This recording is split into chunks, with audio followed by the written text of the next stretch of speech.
Conseil est un petit peu singulière. Elle est régie à la fois par la réglementation validée par le Conseil d'État du 17 avril 2015, s'agissant d'une séance d'installation, et par les dispositions légales mises en place dans le cadre des conditions spécifiques de la pandémie, c'est l'ordonnance du 13 mai notamment. Elle est donc menée par le doyen, que je suis, de notre nouvelle Assemblée qui a été élue le 15 mars dernier jusqu'à l'élection du nouveau maire qui va suivre.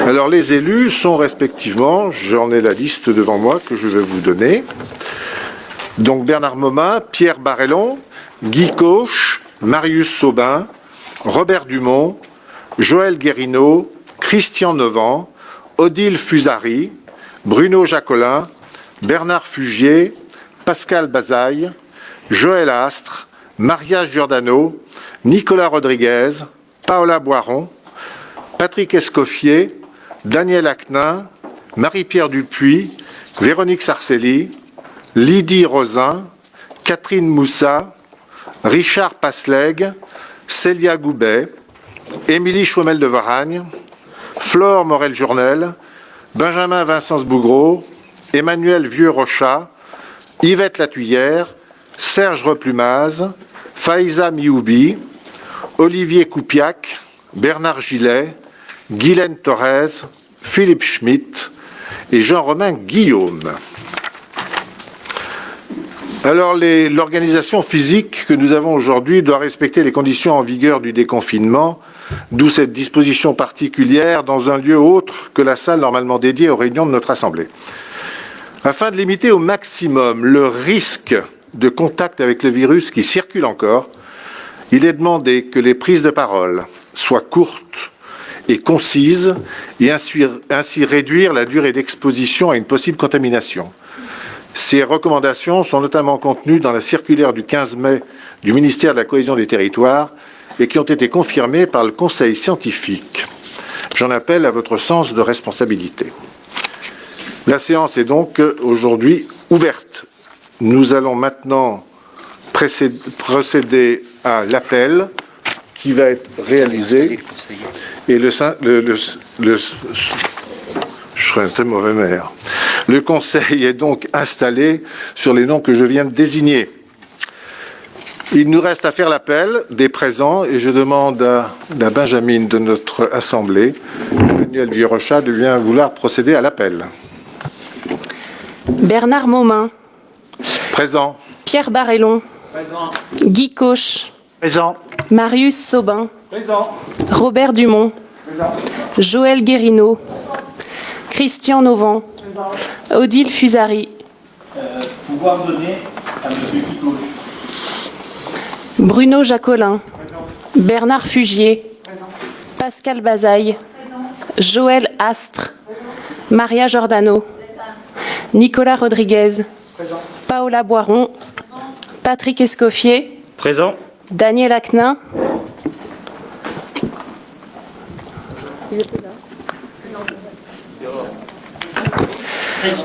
Marie-Pierre Dupuis. Véronique Sarcelli. Lydie Rosin. Catherine Moussa. Richard Pasleg. Célia Goubet. Émilie Chomel de Varagne. Flore Morel-Journel. Benjamin Vincent Bougreau. Présent. Emmanuel Vieux-Rochat. Yvette Latuyère. Serge Replumaz. Présent. Faïza Mioubi. Olivier Coupiac. Pouvoir donné à Madame Yvette Latuyère. Bernard Gillet. Ghislaine Thorez. Philippe Schmitt. Jean-Romain Guillaume. Présent. Merci. Le quorum donc est atteint, qui va nous permettre de procéder à l'élection du maire. Élection qui a lieu à bulletin secret. Pour cela, il faut d'abord constituer un bureau qui est composé d'un président, le doyen de l'Assemblée, d'une secrétaire qui habituellement est toujours le Benjamin ou la Benjamine, donc Emmanuel Vieux-Rochat. Et il est proposé que chaque groupe de l'opposition désigne un assesseur, c'est-à-dire 3 assesseurs, qui sont les volontaires.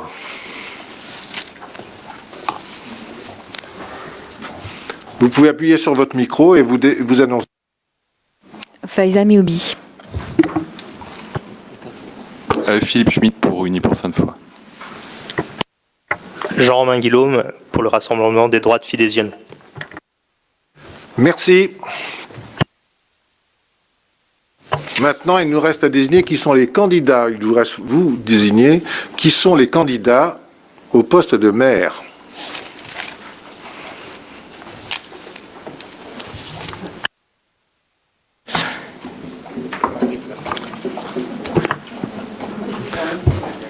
Serge Replumas, c'est ce que j'ai Non, mais je compris. ne suis pas candidat, mais je veux prendre la parole. Enfin, je voudrais qu'on intervienne en deux fois. Une intervention d'Yvette Latulière d'abord et après mon intervention. Est-ce que c'est possible? Ce n'est normalement pas prévu. Mais c'est possible. Mais c'est possible. Bien sûr, c'est possible, en respectant ce qu'on a dit tout à l'heure, c'est-à-dire d'être court et concis. Environ 5 minutes, c'est bon. Donc je vous remercie de nous permettre de prendre la parole. Nous voilà enfin réunis, après 2 mois de confinement et 15 jours d'apprentissage d'un déconfinement progressif, pour reprendre résolument nos diverses activités. Cette période anxiogène, dramatique pour les plus fragiles habitants de notre planète, nous la partageons avec plus d'une centaine de pays. Elle nous est imposée par une pandémie malheureusement prévisible qui nous a saisis au terme d'une campagne électorale dans laquelle, comme vous autres, nous nous étions engagés avec conviction et sincérité. Oui, nous pouvons humblement mais fortement saluer ici ce soir l'engagement de toutes celles et tous ceux que le souci de l'intérêt général, la défense de nos biens communs, au premier rang desquels nous plaçons notre santé et notre environnement global, conduisent à prendre des responsabilités au sein de l'instance de démocratie locale que constitue le conseil municipal de leur commune. Oui, à tous, quels qu'ils soient, sortants ou non, gagnants ou perdants, il faut du courage. Le courage de dire oui, de s'engager avec d'autres dans la construction patiente et exigeante d'une action collective au service de ses concitoyens. Nous savons bien que ce n'est pas un choix facile lorsqu'il est fait en conscience et en responsabilité. Oui, sans ce courage de vouloir parfois soulever des montagnes, pas de grandes entreprises humaines, pas d'équipes solidaires, pas de dynamique fondatrice d'un projet porteur d'avenir.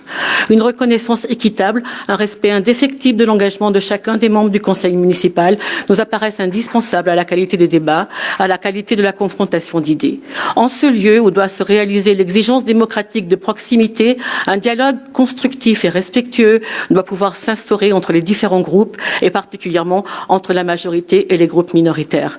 Car si indubitablement la décision appartient à la majorité, l'opposition, représentant elle aussi une partie de la population, doit être associée au processus de réflexion. Vous avez largement remporté cette élection, mais compte tenu de l'atout du maire sortant, du contexte socio-culturel de Sainte-Foy et des circonstances propres à ce dimanche 15 mars 2020, permettez-nous de constater que nous n'avons pas démérité. Nous avons tous relevé l'inversion des proportions entre participation et abstention, une forte abstention des électeurs, près de 60%, 57,42% exactement, certainement dû au risque sanitaire. Et à Sainte-Foy, c'était pour le coup exceptionnel. Elle se situe habituellement aux environs de 40%. Cette abstention ne reflète pas du coup l'exacte réalité des votes sur notre commune et biaise probablement le résultat final de ce scrutin. Toutefois, le score atteint par Sainte-Foy Avenir, arrivé deuxième avec près d'un quart des suffrages exprimés, démontre la progression du vote écologiste à Sainte-Foy-les-Lyons. Nos électeurs ont adhéré à notre programme fondé sur les 3 piliers intimement liés que sont la citoyenneté, l'écologie et la solidarité. Notre détermination à porter ce projet reste intacte et nous continuerons, comme nous n'avons pas cessé de le faire depuis le 16 mars, notamment via le site Sainte-Foy Avenir, de promouvoir à vos côtés ce projet d'avenir pour notre ville. Ainsi, notre action pour la réouverture rapide de petits marchés pour les producteurs locaux les plus fragiles en témoigne. Nous avons tout de suite compris l'impact économique majeur de cette suspension des marchés sur leur activité. Et l'objection avancée par la préfecture que les Fidésiens disposent largement à Sainte-Foy de commerce alimentaire de substitution ne nous a jamais satisfaits. Notre accompagnement à la création d'un atelier de couturière bénévole pour la confection de masques de protection, notre lettre ouverte début mai pour vous demander de tester au plus tôt les grandes lignes de votre plan vélo citoyen, notre mise à disposition pour vous aider dans l'encadrement de la réinstallation des marchés, notre souci de repérer les commerçants et artisans mis en difficulté pendant ces 2 mois et de participer ou faire participer aux solidarités possibles, et enfin notre suivi du retour progressif des enfants à l'école en sont d'autres illustrations. Sans parler de notre demande d'accepter d'à minima une réunion visio régulière pour suivre avec vous l'évolution de la situation sanitaire, ce qui fut fait à partir du samedi 27 mars. Faut-il aujourd'hui ajouter, nous savons toutes et tous, que la reconstruction économique et sociale qu'appelle la sortie de l'actuelle crise sanitaire nécessitera de passer au filtre écologique tous nos choix de politique publique. L'écologie, nous la concevons en actes, nous la traduisons grâce à une véritable concertation démocratique en décisions opérationnelles et pérennes, et non pas seulement en mots pour verdir notre affichage. Nous n'épiloguerons pas sur votre vraie nature, mais nous déplorons que lors du mandat précédent, l'ambition déclarée dès votre élection de poursuivre l'évaluation des actions de notre agenda 21 et de diriger avec une feuille de route claire la commission développement durable ait été trop rapidement abandonnée et ait conduit les 2 dernières années au renoncement à convoquer régulièrement ces indispensables réunions de travail. Du coup, des projets qui vont impacter durablement notre santé et notre environnement ont été déployés sur notre territoire, encore en 2019 et ces derniers mois. À l'heure de la préservation de la biodiversité, de la végétalisation des villes et de la lutte active contre les pesticides à Sainte-Foy-lès-Lyon, on artificialise les sols, on enrobe encore les cheminements ou les trottoirs d'asphalte noir et on imagine agrandir un parking en centre-bourg en empiétant sur un espace naturel à protéger. Alors qu'ailleurs, dans nos communes voisines de la métropole, on choisit des enrobés clairs et drainants, on débitume les cours d'école, on plante 400 arbres avec la participation des habitants, on plante même par exemple des vergers communaux gérés collectivement pour le bien-être de tous. Des questions de vie quotidienne nous tiennent particulièrement à cœur. La première, l'autonomie alimentaire de nos territoires qui passe pour nous par une reconquête des terres agricoles, même à Sainte-Foy, pour nourrir mieux nos enfants dans les écoles, les personnes âgées de la résidence Beau Soleil, voire les agents municipaux. Nous préconisons la réinstallation d'une cuisine centrale sur le site de l'ancienne piscine, valorisant des savoir-faire cuisiniers locaux et surtout des approvisionnements en agriculture biologique de proximité, du local et du bio garanti. L'autre question concerne nos déplacements à l'intérieur de notre ville et vers l'extérieur. Vous le savez, nous défendons le déploiement sécurisé et continu des voies cyclables et de différents modes de transport propres. Et nous nous opposons à l'autoroute de l'Ouest, savamment dénommée Anneau des Sciences, prévue pour 2030-2035. Une gabegie financière qui a déjà coûté de l'argent public, dont la facture devrait s'élever à au moins 4 à 5 milliards d'euros pour un parcours de 15 km enterré à 90%, mais pour lequel il faut bien prévoir des bouches d'évacuation des gaz d'échappement et des échangeurs, dont un sur notre commune à Bonan. Heureusement, aujourd'hui, certains semblent y renoncer. Nous avons hâte de vous entendre sur ce sujet, vous qui avez affirmé fermement le soutenir pendant votre campagne. Ce projet augmenterait gravement le trafic routier dans notre commune et dégraderait encore la qualité de l'air. J'ai bientôt fini, alors qu'avec cet argent, nous pourrions au plus tôt, dans le cadre d'un plan de déplacement métropolitain, développer des autoroutes à vélo, des liaisons tram-train, des modes de transport doux pour la santé, l'environnement et l'économie. La troisième question importante, s'il en est, concerne le logement. Ce droit au logement pour tous qui passe depuis l'an 2000 par l'application éclairée et respectueuse de la loi SRU, qui nous fait des obligations auxquelles nous ne pouvons déroger, car la force doit rester à la loi. Aujourd'hui, compte tenu du retard accumulé, nous sommes astreints à développer plus de logements dits sociaux, auxquels sont éligibles 70% des métropolitains. Des solutions nouvelles émergent en matière de gestion foncière qui vont nous permettre, nous l'espérons, d'avancer plus efficacement sur ce dossier. D'autre part, nous l'avons dit et répété, comme il vous faut poursuivre systématiquement le plan d'accessibilité de tous les bâtiments publics, à commencer par nos écoles, il faut aussi reconduire sans délai notre plan communal d'optimisation énergétique, tout en poursuivant l'information et l'aide aux particuliers qui en ont besoin. Est inutile d'ajouter que dans ce contexte de réflexion pour le monde d'après dans lequel nous sommes placés aujourd'hui, les réponses que nous souhaitons voir apporter à ces 3 questions dynamiseront efficacement l'économie locale en amenant nécessairement à la relocalisation de nombreux emplois. Et je finis avec Saint-Exupéry, qui ne vous a pas échappé au cours de notre campagne, qui avait pressenti en effet, et ce coronavirus nous le démontre, l'avenir, nous n'avons pas à le permettre, mais nous n'avons pas à le prévoir, nous avons à le permettre. Nous en sommes convaincus, les 6 prochaines années seront déterminantes pour permettre l'avenir à Sainte-Foy-lès-Lyon comme ailleurs sur la planète en souffrance. Nous espérons, en cohérence avec les futurs élus de la métropole, pouvoir envisager sereinement ces perspectives créatrices d'espoir d'une vie meilleure pour nos enfants, les générations futures qui sont déjà là. Ceci à la condition que nous apprenions ensemble à faire toujours mieux, à prendre toujours mieux soin des enfants, des familles, de tous les habitants jeunes et vieux et de tous les êtres vivants sur la planète. Je vous remercie pour votre écoute. Nous revenons à notre ordre du jour. Qui sont les candidats? Monsieur Replumaz. Merci, Monsieur Memin, de me donner la parole. Nous allons, au niveau du groupe Sainte-Foy Avenir, présenter un candidat au poste de maire. Il s'agit de Madame Yvette Latullière, car comme elle l'a déjà très justement exprimé dans son intervention, nous devons aujourd'hui prendre en compte l'urgence climatique dans le cadre de chacune de nos décisions municipales. Faire en sorte que l'intérêt général soit systématiquement servi par notre volonté de réduire notre empreinte carbone. Faire en sorte que les écoles et les bâtiments publics soient tous isolés par l'extérieur et ne plus reproduire ce qui vient d'être fait dans un passé très récent avec le ravalement de l'école du centre sans avoir ajouté les quelques euros nécessaires pour permettre une isolation par l'extérieur et des économies d'énergie à la clé et en plus d'un confort d'été amélioré.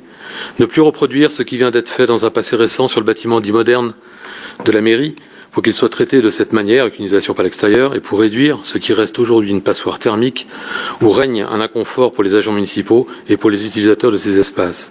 Faire en sorte de mettre en place d'urgence des pistes cyclables provisoires, permettant aux Fidésiens de s'approprier en toute sécurité l'espace de nos rues et un nouvel usage du vélo qui doit être à privilégier dans nos habitudes et déplacements dès à présent. Faire en sorte que dès la rentrée de septembre prochain, nos élèves puissent avoir dans leurs assiettes à la cantine des produits bio produits presque exclusivement en circuit court. Faire en sorte que nos espaces verts soient aussi privilégiés, ne soient pas transformés en parking et même végétalisés, comme cela pourrait voir le jour demain dans le charmant espace vert du Clos du Cardinal derrière la résidence Beau Soleil. Faire en sorte que plus jamais aucun pesticide ne puisse être utilisé sur notre commune et faire en sorte d'avoir dans les marchés publics des clauses claires sur le sujet. Faire en sorte que chacun de nos cours d'école soit végétalisé et surtout ne pas refaire ce qui vient d'être fait sur l'école de la Plaine, où les 3 cours de cette école sont totalement minérales, avec l'ensemble des arbres existants qui ont été supprimés et aucune ombre dans ces espaces avec un bitume noir dont les températures en été vont vite devenir insupportables. Faire en sorte de diminuer de manière drastique la pollution lumineuse provoquée par l'éclairage public qui dégage de fortes quantités de lumière bleue en pleine nuit, lumière totalement inutile, néfaste et surtout nuisible pour la faune et la flore, ainsi que pour nous d'ailleurs. Faire en sorte que la vitalité démocratique perdure au-delà des élections en enrichissant l'action municipale par la prise en compte des différentes sensibilités de tous les membres du Conseil. Faire en sorte que la démocratie participative ne soit pas un vain mot, mais une méthode de travail permettant à chaque citoyen d'être un acteur dans sa ville.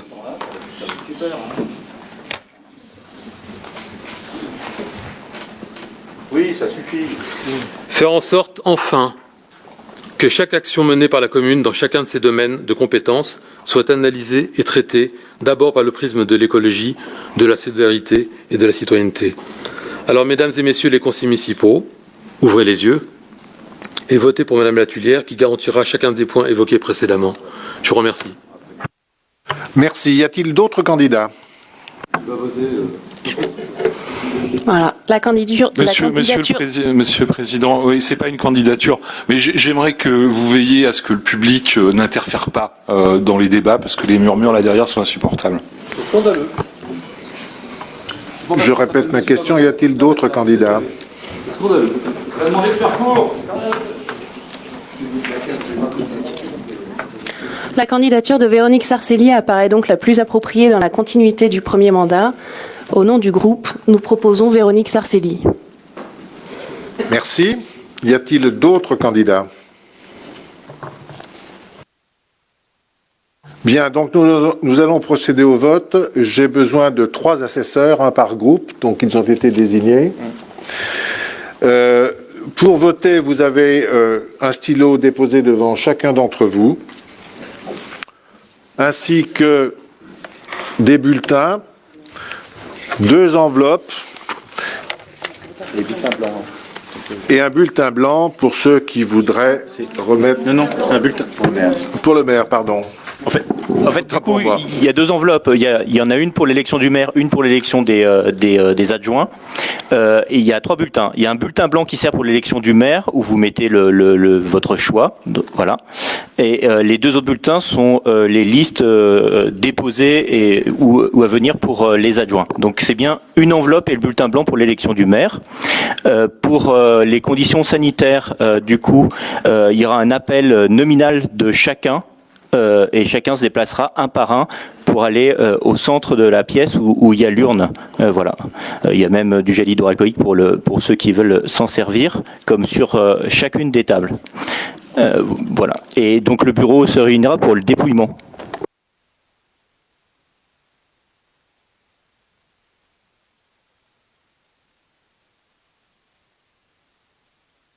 Alors, je vais appeler chacune des personnes de cette assemblée pour que les uns après les autres, vous puissiez venir mettre vos bulletins dans l'urne. Je vous en remercie.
Marius Saubin.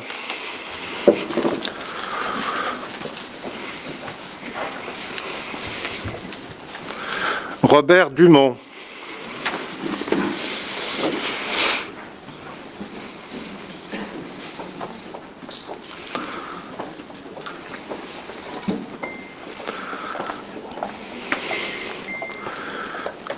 Joël Guérineau.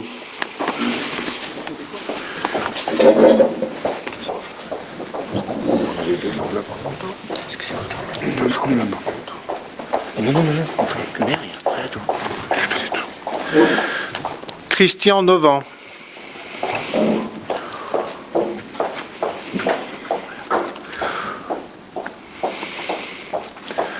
Odile Fusari, pouvoir à Guy Cauche.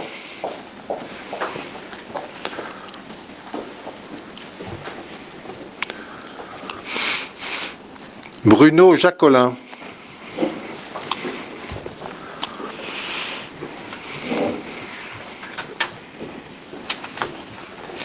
Bernard Fugier.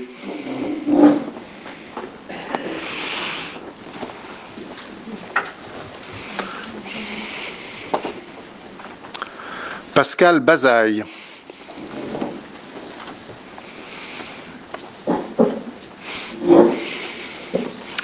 Joël Astre.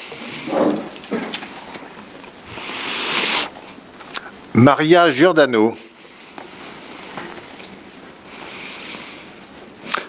Nicolas Rodriguez. Paola Boiron. Patrick Escoffier. Daniel Acnin. Marie-Pierre Dupuis.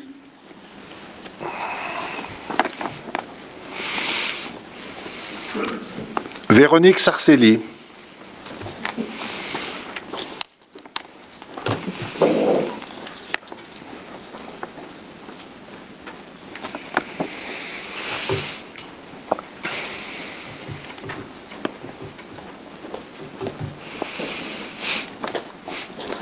Lydie Rosin.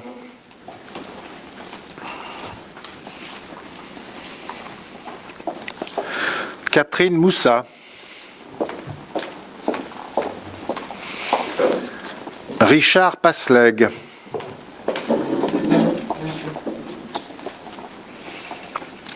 Célia Goubet. Émilie Chomel de Varagne. Flore Morel-Journel. Benjamin Vincens-Bougreau. Emmanuel Vieux-Rochat.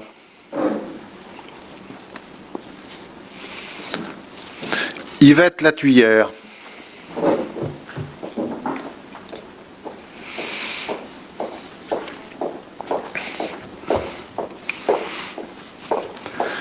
Serge Replumaz.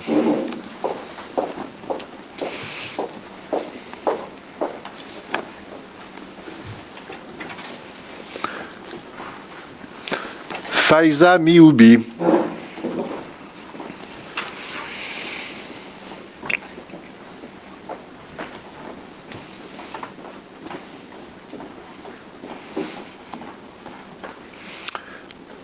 Olivier Coupiac, pouvoir à Yvette Latuyère.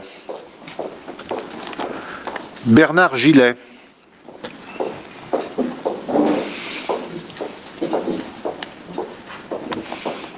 Guylaine Torres.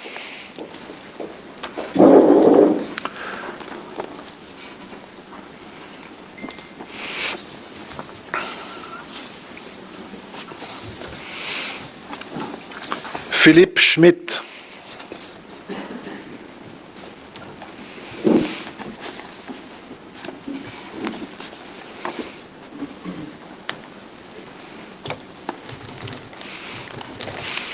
Jean-Romain Guillaume.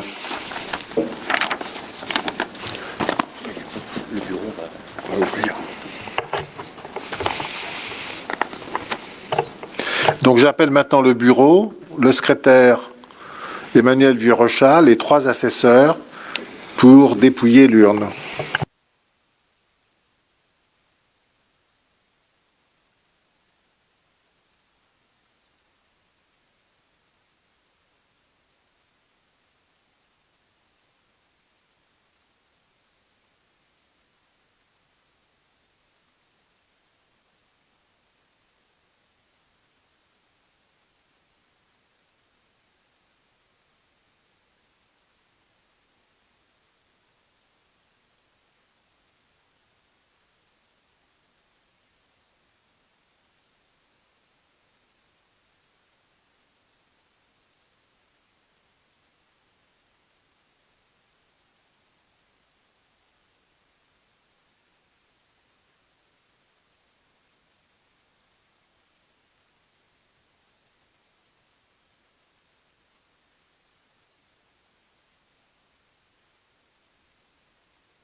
Les résultats du vote sont, nous avions 36 bulletins,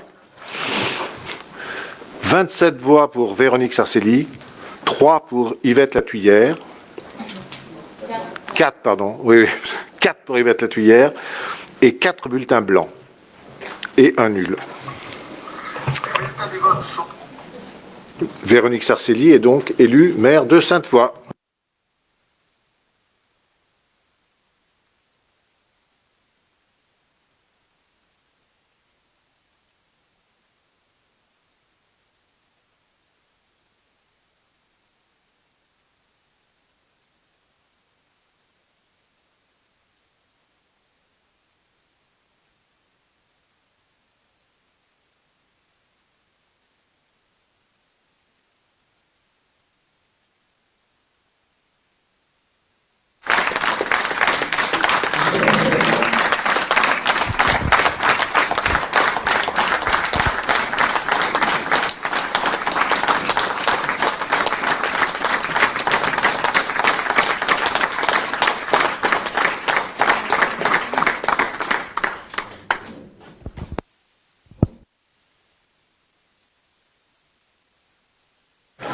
Madame le maire, votre place. Maître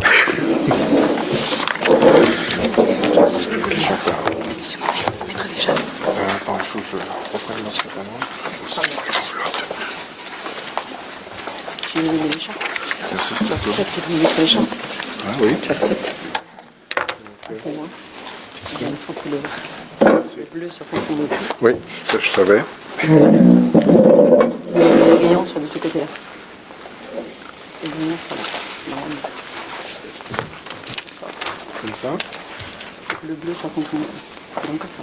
Voilà. Non, comme ça. Voilà. Voilà, merci Bernard. Je ne peux pas t'embrasser.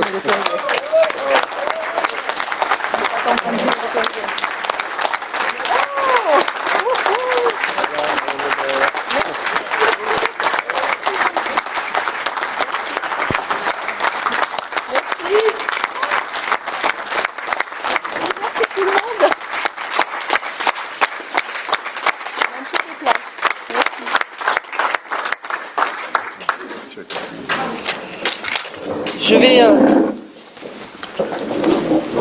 Je vais laisser Bernard Momin et le remercier d'avoir présidé le début de cette séance. Je vais m'asseoir, c'est pas que je suis impolie, mais je pense que l'enregistrement sera plus performant si je suis devant le micro, plutôt que d'être debout. Merci encore Bernard Momin d'avoir présidé cette séance. Je vais me permettre de vous dire quand même quelques mots, je resterai assez brève, comme il a été vivement conseillé dans les notes ministérielles et dans les circulaires de la préfecture pour qu'on puisse abréger ce conseil et limiter les risques de pandémie. Évidemment, je vous remercie tous de m'avoir accordé votre confiance ce soir. C'est un grand honneur, évidemment, de pouvoir poursuivre la tâche de maire. C'est une grande joie que je partage avec toute une équipe, évidemment. Et je sais aussi combien il est parfois très difficile d'en remplir toutes les obligations. Et l'ensemble de l'équipe le sait aussi. Et ce deuxième mandat m'oblige encore plus, évidemment. Et cette responsabilité sur ces 6 années qui viennent, je la partage, évidemment, avec l'équipe, le groupe majoritaire, mais aussi avec l'ensemble des élus de ce conseil municipal, évidemment. Alors mes premiers remerciements s'adressent à toute l'équipe de Sainte-Foy, notre vraie nature. Et c'était notre vraie nature. Et je sais que vous l'avez pensé, et les Fidésiens aussi. Cette équipe, elle s'est considérablement impliquée. Madame Latuyère, vous avez dit 2 mots importants tout à l'heure. Vous avez parlé de courage quand on s'engage. Effectivement, cette équipe aussi s'est engagée avec courage. Elle n'a pas démérité non plus. Vous avez trouvé les bons mots. Et c'est bien de les avoir dit. Je n'oublie pas évidemment tous les soutiens qui nous ont suivis dans cette campagne, qui ont été à nos côtés chaque jour, sur les marchés, en porte-à-porte, en réunion publique, à la rencontre des Fidésiens. Certains sont là dans la salle, puisque nous étions en nombre limité, vous le savez, nous sommes en nombre limité. Et puis il y en a d'autres qui sont devant leur écran Facebook, puisque ce conseil municipal d'installation est retransmis en direct sur Facebook. Et je leur dis un chaleureux merci. Je pense bien à eux et je remercie évidemment tous ceux qui nous ont soutenus et qui sont derrière ce petit écran et qui essaient d'être avec nous par la pensée. J'en profite aussi pour me remercier des anciens élus qui n'ont pas démérité non plus, qui ont été courageux toutes ces années, qui n'ont pas démérité non plus. Certains sont ici dans la salle et je voudrais les citer. J'ai Chantal Loctin, qui est en face de moi, Chantal Nouan, François Pernolet, Hervé Tulou, Alain Bavozet, Madame Leduc, Hélène Leduc qui est là aussi avec nous. Je voudrais qu'on les applaudisse parce qu'ils ont eu du courage et ils n'ont pas démérité, quelle que soit la longueur du mandat qu'ils ont fait. C'était un vrai engagement et ils l'ont tenu. Alors merci à eux et merci d'être ici. Et puis évidemment, je remercie les Fidésiennes et les Fidésiens qui se sont déplacés aux urnes le 15 mars et qui ont porté leur suffrage sur notre liste, renouvelant évidemment ainsi la confiance accordée sur la foi de notre action depuis 2014. Alors, on peut toujours critiquer la sincérité d'un scrutin. Ce qui est fabuleux, c'est que selon si on est perdant ou gagnant, on ne critique pas de la même façon, évidemment. Moi, j'ai une vision des chiffres qui n'est pas du tout la même de celle de tout le monde, bien sûr. Le choix des Fidésiens est limpide. Une élection au premier tour, 30 points d'écart avec les seconds. Une majorité incontestable, large, légitime. Et n'oublions jamais que notre première exigence, c'est le respect des résultats du suffrage universel. Ce groupe majoritaire qui est ici réuni autour de moi est une vraie équipe. Et quelle équipe! Quelle équipe!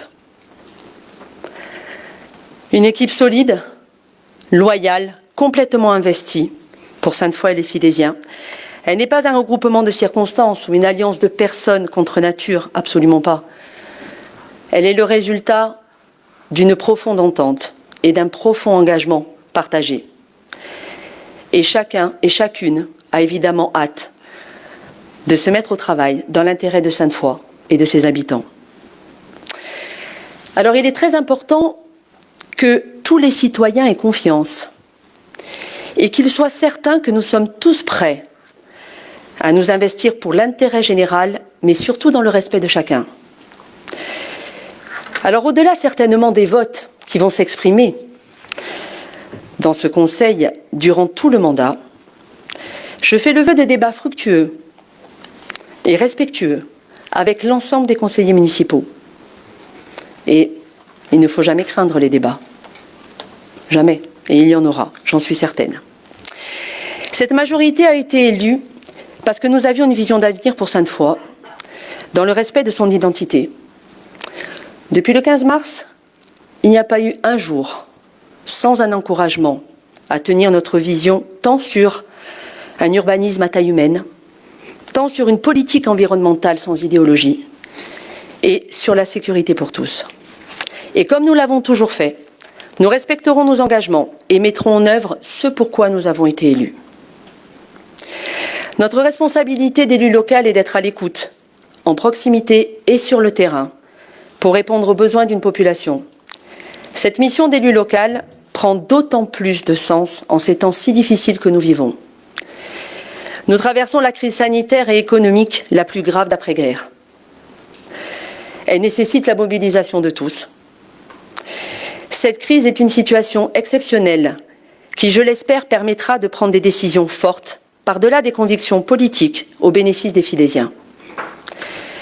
Des mesures d'urgence et d'accompagnement ont déjà été prises durant la période de confinement et en ce début de déconfinement. On peut parler de début puisque c'était le 11 mai. Pas un jour n'est passé depuis cette crise sans un remerciement pour notre action en tant qu'élu local. Et pourtant, je le souligne dans notre mission d'élu local, parce que c'est bien les communes et les élus locaux qui ont pallié à des imprécisions ministérielles durant cette crise. Et les populations, les habitants, les plus fragiles, mais ceux qui étaient aussi solides dans cette crise, qui se sont impliqués pour les autres, le reconnaissent chaque jour. Alors oui, c'est notre vraie nature d'être sur le terrain et d'être en proximité. Nous prendrons très vite des mesures supplémentaires pour aider les plus impactés sur cette crise et les acteurs économiques de notre territoire. Ce sera une priorité dans les semaines et les mois qui viennent. Chacun et chacune d'entre nous est évidemment conscient que les effets économiques et sociaux de cette crise s'inscrivent dans un temps long et il faudra être présent. Il faut être présent, solide et solidaire pour eux. En parallèle, il nous faudra aussi être très attentifs aux acteurs associatifs. N'oublions pas que pour certains, ils ont été confrontés directement à cette crise de par leur mission d'accompagnement des plus fragiles, mais pour les autres, l'arrêt brutal des activités et des missions est aussi à prendre en compte. Et il faudra se pencher également sur ces situations. Le confinement a été un instrument efficace pour lutter contre le virus, bien sûr, pour contenir la progression d'une épidémie, pour éviter la saturation de nos capacités hospitalières. Et ce faisant, cela a permis de protéger les Françaises et les Français les plus fragiles. Mais un instrument ne vaut que si ses effets positifs ne sont pas, dans la durée, dépassés par ses conséquences négatives.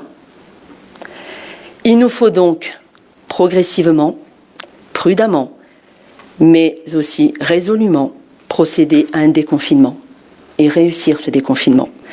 La vie doit reprendre, la vie sociale, la vie culturelle, la vie sportive, la vie économique. Et notre action pour Sainte-Foy, dans les premières semaines et les premiers mois de cette mandature, sera tournée vers cet objectif. Je vous remercie tous de m'avoir écouté. Merci.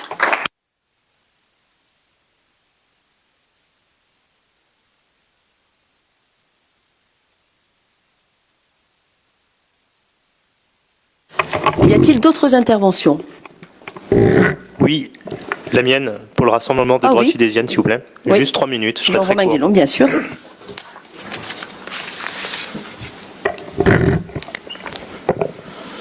Madame le maire, mesdames, mesdemoiselles, messieurs les conseillers, dans un contexte de crise sanitaire très particulier, le rassemblement des droites fidésiennes acte cette nouvelle élection. Force fut de constater que ces élections furent quelque peu tronquées. Dans un contexte très anxiogène, les électeurs, pour ceux qui se sont déplacés, auront joué, et nous pouvons les comprendre, la carte de la sécurité. Dans ce fiasco de déclarations inaudibles au sujet du maintien ou non des élections, nous avons pu constater que très souvent dans notre pays, la prime est largement et sans surprise revenue aux sortants, pérennisant ainsi souvent un système bien rodé. Fut-il, pour ce résultat vraiment nécessaire, de faire usage d'informations à notre goût objectivement quelque peu déloyales? N'a-t-on pas lu, par exemple, dans l'une des brochures de l'équipe désormais en place, intitulée « Notre projet, notre équipe », quelques jours avant le scrutin, cette annonce faussée, un seul tour, voté le 15 mars. Comme s'il était nécessaire d'inquiéter et de sommer encore un peu plus les électeurs, déjà largement décontenancés par les indications et contre-indications successives. Le rassemblement des droites fidésiennes s'inscrit dans la continuité et dans la lignée de la liste d'opposition Sainte-Foy-Bleu Marine menée précédemment par Muriel Kouativi en élargissant cependant ses horizons. Je suis moi-même membre du Parti chrétien-démocrate et non pas membre du Rassemblement national, n'en déplaise à ceux qui voudraient ne voir qu'une tête. J'aurai à cœur de représenter les différentes mouvances de la vraie droite à Sainte-Foy-les-Lyons, la droite populaire, souverainiste et chrétienne, n'ayons pas peur des mots. Cette droite de conviction et non édulcorée, dans laquelle se reconnaissent nombre d'électeurs soucieux du bien commun, de l'enracinement et des vraies valeurs éternelles de la France, la droite du pays réel. Le rassemblement des droites fidésiennes restera donc partiellement attentif aux engagements concernant la sécurité et la famille. La famille est cet espace fondamental de croissance des enfants comme des adultes, si profondément attaqué depuis 40 ans, et tout particulièrement depuis ces 10 dernières années, a démontré dernièrement à nouveau, pendant cette période récente de confinement, si besoin était, son caractère essentiel, nécessaire et même salutaire à la paix sociale. De même, les liens amicaux et de générosité, même discrets, sont ressortis souvent grandis et ont opéré entre fidésiens durant ces 2 derniers mois. Le rassemblement des droites fidésiennes restera vigilant sur les engagements concernant les transferts de compétences de la mairie à la métropole. Il sera attentif aux éventuelles pertes de souveraineté de la commune et des habitants, ainsi qu'aux éventuelles augmentations d'impôts. Si les engagements de la liste Sainte-Foy, notre vraie nature, sont respectés, Madame le maire trouvera souvent au sein du Rassemblement des droites fidésiennes un allié plutôt qu'un adversaire. Dans le cas contraire, nous serons présents pour lui rappeler ses engagements. Puisse, sainte foi, sainte patronne de la ville, veiller au discernement des élus durant ces 6 prochaines années dans le sens du bien commun. Je vous remercie. Merci. Y a-t-il d'autres interventions au sein de ce conseil municipal? Eh bien, je passe au rapport numéro 2 qui concerne la détermination du nombre d'adjoints. Alors, en application de l'article 21-22 du Code général des collectivités territoriales, la commune peut disposer d'un nombre d'adjoints correspondant à 30% de l'effectif légal du conseil municipal, soit 10 adjoints au maire au maximum. Le conseil municipal est appelé à délibérer et à fixer à 9 le nombre d'adjoints. Donc, nous pouvons passer au vote. On ne vote pas à bulletin secret pour le nombre d'adjoints. Non. Donc, y a-t-il des votes contre? Y a-t-il des abstentions? Alors, y a-t-il des votes contre, patron? Excusez-moi. Contre? Monsieur Replumaz? C'est Madame la Tuilière, plus le pouvoir... voilà, donc 4 votes contre. Y a-t-il des votes contre? Y a-t-il des abstentions? Monsieur Schmitt, une abstention. Le rapport est donc adopté. Et dans la continuité, le rapport numéro 3... Nous allons procéder à l'élection des adjoints. L'article L 21-22-7-2 du Code général des collectivités territoriales dispose que les adjoints sont élus au scrutin de liste à la majorité absolue, sans panachage ni vote préférentiel. La liste est composée alternativement d'un candidat de chaque sexe. Si après 2 jours de scrutin, aucune liste n'a obtenu la majorité absolue, 2 tours, pas 2 jours, pardon. Si après 2 tours de scrutin, excusez-moi, aucune liste n'a obtenu la majorité absolue, il est procédé à un 3e tour du scrutin et l'élection a lieu à la majorité relative. En cas d'égalité des suffrages, les candidats de la liste ayant la moyenne d'âge la plus élevée sont élus. À l'issue de ces opérations, l'ordre du tableau du conseil municipal est modifié en conséquence, tel que mentionné à l'article L 21-21-1 du Code général des collectivités territoriales. Encore une fois, pour des raisons de gestes barrières et de respect de ces gestes barrières, nous allons procéder donc à l'élection. Nous ferons ce qu'on a fait tout à l'heure, c'est-à-dire chacun ira voter, évidemment. Et ensuite, nous procéderons au dépouillement. Nous déclarons le résultat de cette élection de la liste d'adjoints. Et je ne demanderai pas un mouvement de place, évidemment, à l'issue. Tout le monde restera à sa place et ne prendra pas place autour du conseil comme on le fait. D'abord, ça nous limitera en temps et ça évitera des croisements importants de personnes. On peut se croiser un ou deux, mais dès lors qu'on est 35, ça va être plus compliqué de se croiser pour prendre la place, si vous le permettez. En revanche, à l'issue de la liste des adjoints, je me permettrai quand même d'appeler chacun des adjoints pour lui remettre son écharpe d'adjoint et je me ferai cet honneur-là, évidemment. Voilà, donc vous avez devant vous une liste qui est préétablie. Vous avez à côté un autre bulletin où il y a des rangs d'adjoints du 1er au 9e, si vous voulez présenter une autre liste, évidemment. Voilà. Je vous laisse procéder au vote.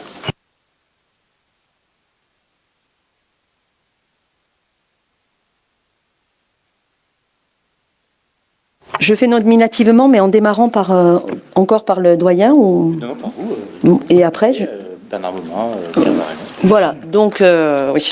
Donc, donnez-moi la liste de tout le monde. Enfin, je peux le faire dans la continuité. Alors, on y va.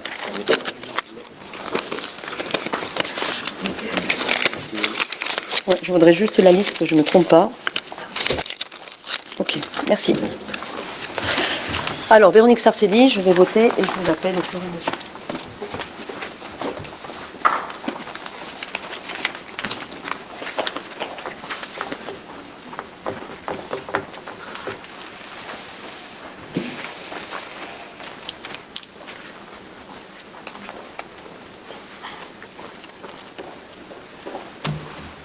Bernard Moulin. C'est bien de faire un centre.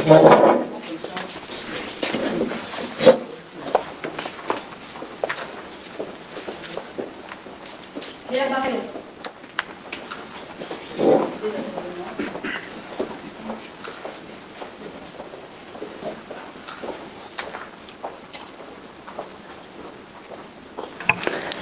Pierre Barrellon.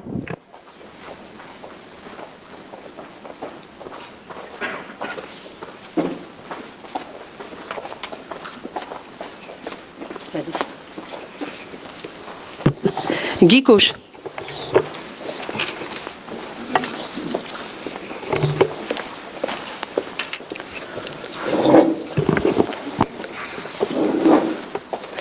Marius Saubin.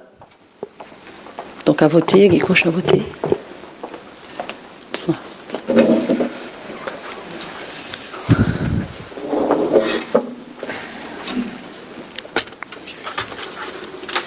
Le dynamisme.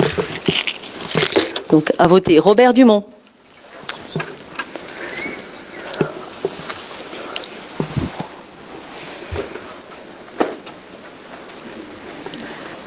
Joël Guérino. Robert Dumont a voté.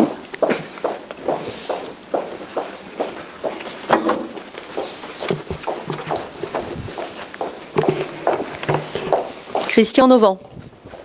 Elle a voté.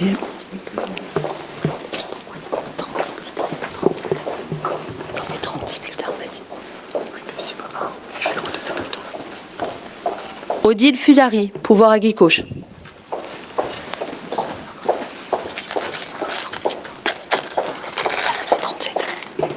Jacqueline Bruno.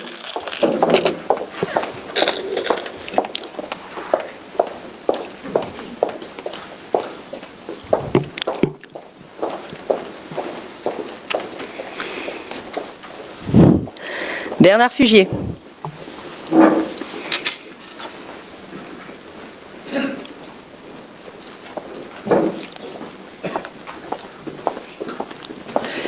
Pascal Bazaille.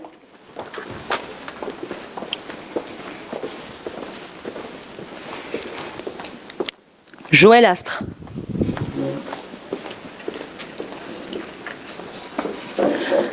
Maria Giordano. Nicolas Rodriguez. Paola Boiron.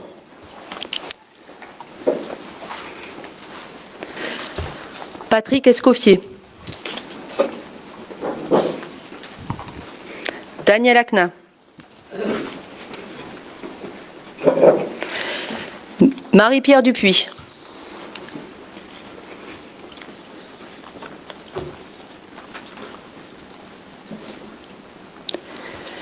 Lydie Rosin.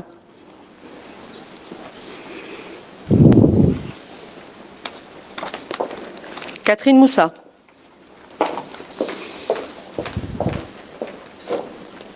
Richard Pasleg. Célia Goubet. Émilie Chomel de Varagne. Flore Morel-Journel. Benjamin Vincent Bougreau. Emmanuel Vieux-Rochat. Yvette Latuilière.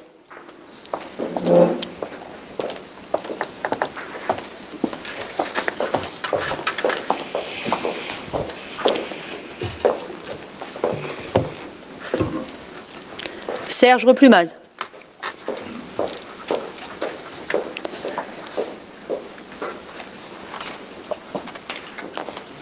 Faiza Mioubi.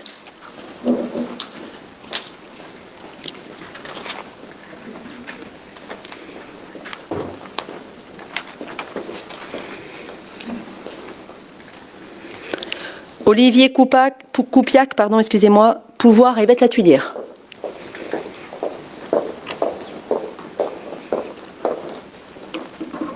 Bernard Gillet.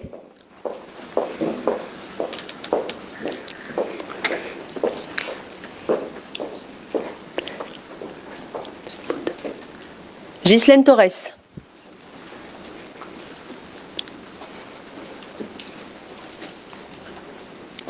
Philippe Schmitt.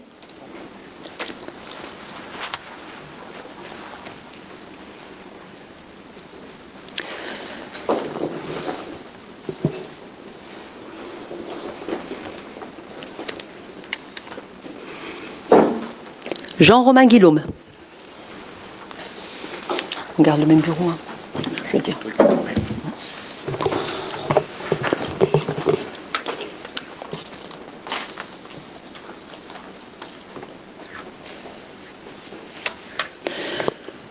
Merci.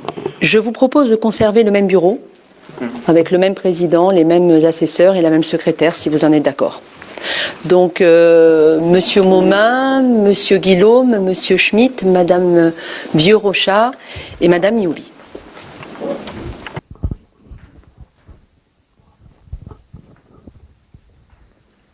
Est-ce que vous pouvez annoncer là-dedans pour le Facebook?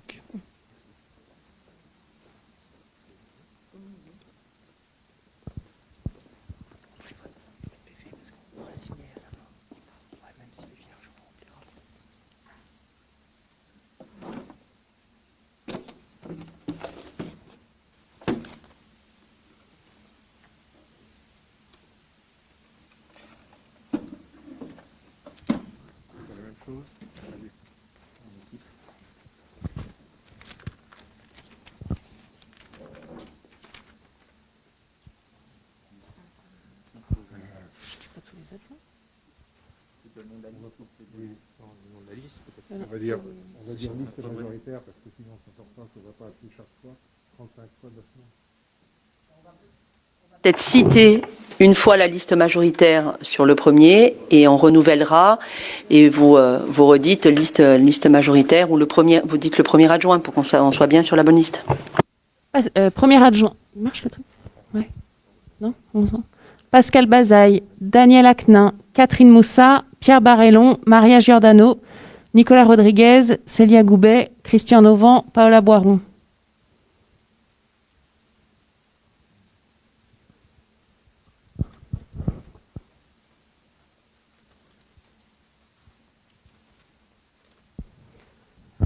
Premier adjoint Pascal Bazaille, liste majoritaire.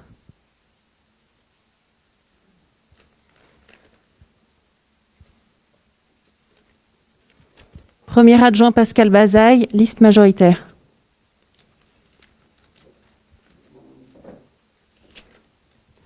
Premier adjoint Pascal Bazaille.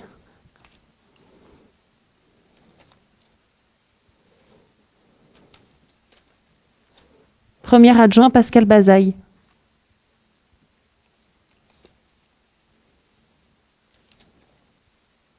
Premier adjoint Pascal Bazaille.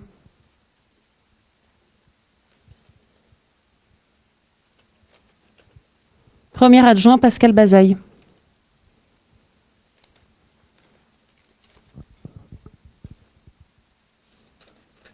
Premier adjoint Pascal Bazaille.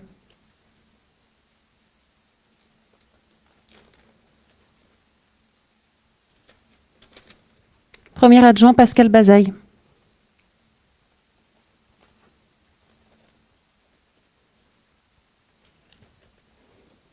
Premier adjoint Pascal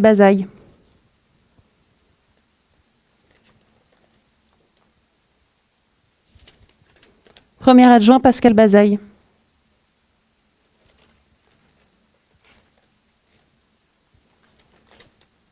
Premier adjoint Pascal Bazaille.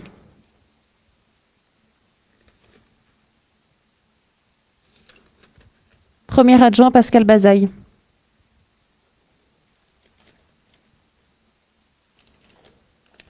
Premier adjoint Pascal Bazaille.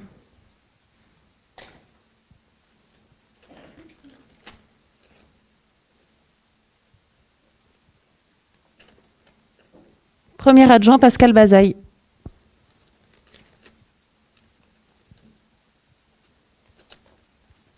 Premier adjoint Pascal Bazaille.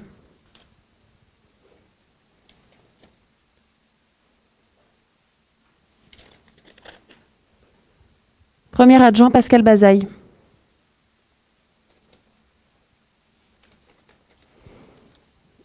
Premier adjoint Pascal Bazaille.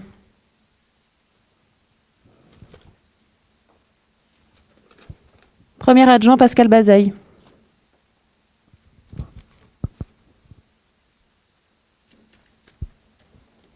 Premier adjoint Pascal Bazaille.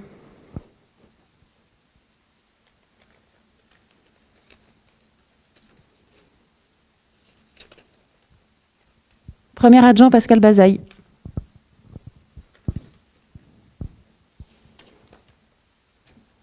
Premier adjoint Pascal Bazaille.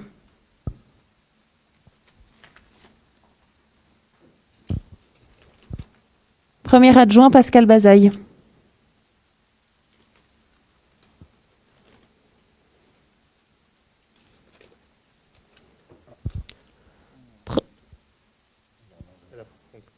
Premier adjoint, Serge Replumaz. Deuxième adjoint, Faïza Mihoubi.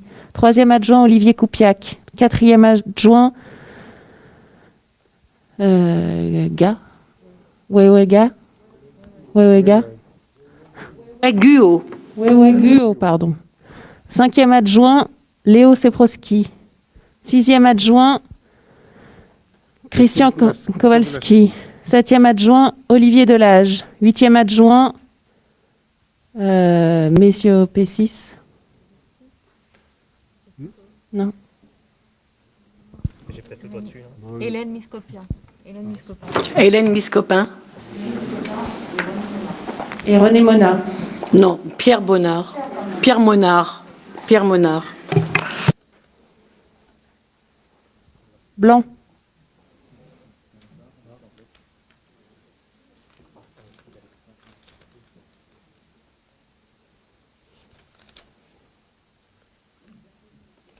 Premier adjoint, Pascal Bazaille.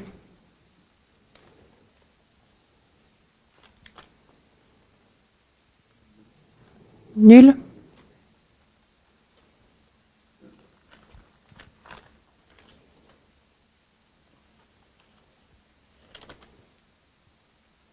Blanc.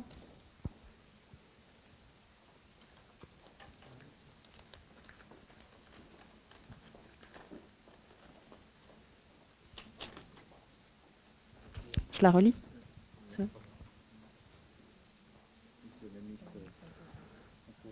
Premier adjoint, Serge Replumaz. C'est tout dans le même ordre. Non, pas forcément. Ok.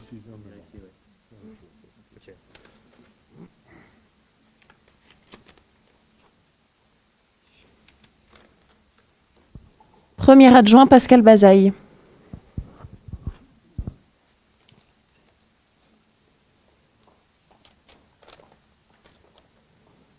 Premier adjoint, Pascal Bazaille.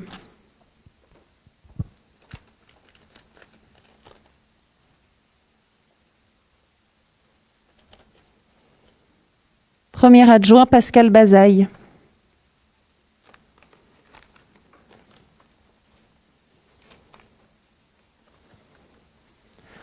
Premier adjoint, Serge Replumaz.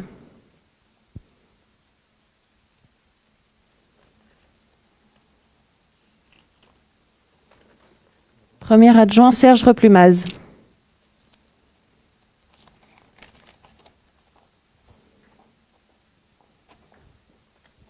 Premier adjoint, Pascal Bazaille.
Alors, sont nommés adjoints avec 28 voix. Premier adjoint, Pascal Bazaille. Deuxième adjoint, Daniel Acnin. Troisième adjoint, Catherine Moussa. Quatrième adjoint, Pierre Barrellon. Cinquième adjoint, Maria Giordano. Sixième adjoint, Nicolas Rodriguez. Septième adjoint, Célia Goubet. Huitième adjoint, Christian Nevant. Neuvième adjoint, Paola Boiron.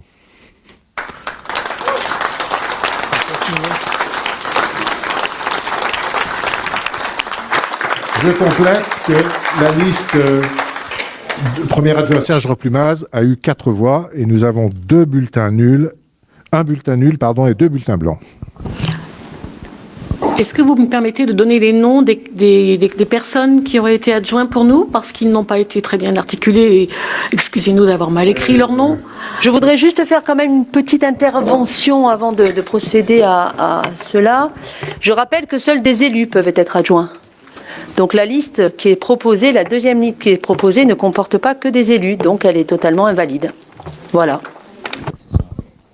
Et votre demande, Madame Latulière, c'est qu'on répète les adjoints qui ont été élus. Excusez-moi, nous Voilà. savons bien tout ça, mais Mais c'est je dans la sais bien. logique de nous aussi, nous avons monté un Voilà. projet sérieux, une équipe sérieuse, et nous avions ambition, nous aussi, d'être élus. Donc, permettez-moi de citer leurs noms parce qu'ils ont eu le courage que vous avez eu de se présenter. Je ne peux pas citer leur nom en tant que candidat à être adjoint, puisqu'ils ne peuvent pas l'être, Madame Latulière. Oui, j'entends bien, mais est-ce que je peux les Si vous voulez, les citer si parce vous que- voulez citer votre liste en entier et qu'on reprenne encore Non, 5 minutes pour non, lister non, pas 35 du personnes, tout. je suis d'accord. Non. Ils ne peuvent pas être listés comme candidats à un poste Alors, d'adjoint. je Ils vais- ne peuvent pas l'être. Je vais seulement citer les 3 premiers. Voilà, ce serait très bien. Monsieur Serge Replumaz, Madame Faiza Miyoubi et Monsieur Olivier Koupiak. Voilà. Merci.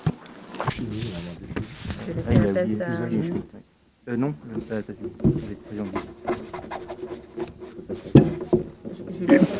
Pour pouvoir appeler chacun des adjoints, je voudrais bien un micro portable pour que je puisse rester debout, si vous le permettez, puisque sinon, je n'arrive pas à tenir celui-ci. Et je vais garder mon masque, puisque je vais les appeler en face de moi, et j'aimerais bien... Voilà. Madame Condis, si vous voulez bien me faire passer les pins, on les donnera après, vous me faites passer leurs écharpes. Voilà. Donc, Pascal Bazaille, première adjointe. Première adjointe... Alors, j'ai mes lunettes. Je vais voir. Alors, elle est là, Pascal Bazaille. Stratégie d'aménagement du territoire, développement économique et grands projets métropolitains. Deuxième adjoint, Monsieur Aknin, adjoint aux finances. Il est votre. Mon cher Daniel. Troisième adjointe, Madame Moussa, sécurité, tranquillité publique et cadre de vie. Mais tout à l'heure. Merci, ma Catherine. Quatrième adjoint, Monsieur Pierre Barrellon, patrimoine, équipement public et transition énergétique. C'est pourquoi. Cinquième adjointe, Maria Giordano, génération et solidarité. Il n'y a pas sa boîte? Pas de boîte. Mais voilà l'écharpe quand même. Sixième adjoint, Nicolas Rodriguez, école et jeunesse. Mon cher Nicolas, ravi de t'avoir avec nous. Septième adjointe, Célia Goupet, patrimoine vert, mobilité douce et active et déplacement. Ma chère Célia, bon mandat, tous ensemble. Huitième adjoint, Christian Novant à la délégation sport.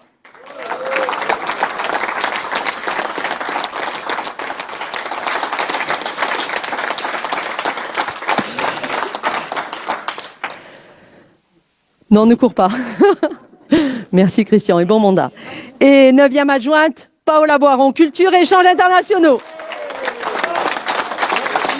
C'est l'écharpe, je ne vous la remets pas, mais le cœur y est. J'ai plus de chaise. Voilà, nous continuons avec la lecture de la charte de l'élu local que je dois vous lire et que vous devez tous vous approprier. Il faut s'approprier dans sa mission, dans ses actions, tout ce qui est dit dans cette charte, qui est un ensemble de règles qui conditionnent un peu notre mandat, à tous. L'élu local exerce ses fonctions avec impartialité, diligence, dignité, probité et intégrité. Dans l'exercice de son mandat, l'élu local poursuit le seul intérêt général à l'exclusion de tout intérêt qui lui soit personnel, directement ou indirectement, ou de tout autre intérêt particulier. L'élu local veille à prévenir ou à faire cesser immédiatement tout conflit d'intérêts. Lorsque ses intérêts personnels sont en cause, dans les affaires soumises à l'organe délibérant dont il est membre, l'élu local s'engage à les faire connaître avant le débat et le vote. L'élu local s'engage à ne pas utiliser les ressources et les moyens mis à sa disposition pour l'exercice de son mandat ou de ses fonctions à d'autres fins. Dans l'exercice de ses fonctions, l'élu local s'abstient de prendre des mesures lui accordant un avantage personnel ou professionnel futur après la cessation de son mandat et de ses fonctions. L'élu local participe avec assiduité aux réunions de l'organe délibérant et des instances au sein desquelles il a été désigné.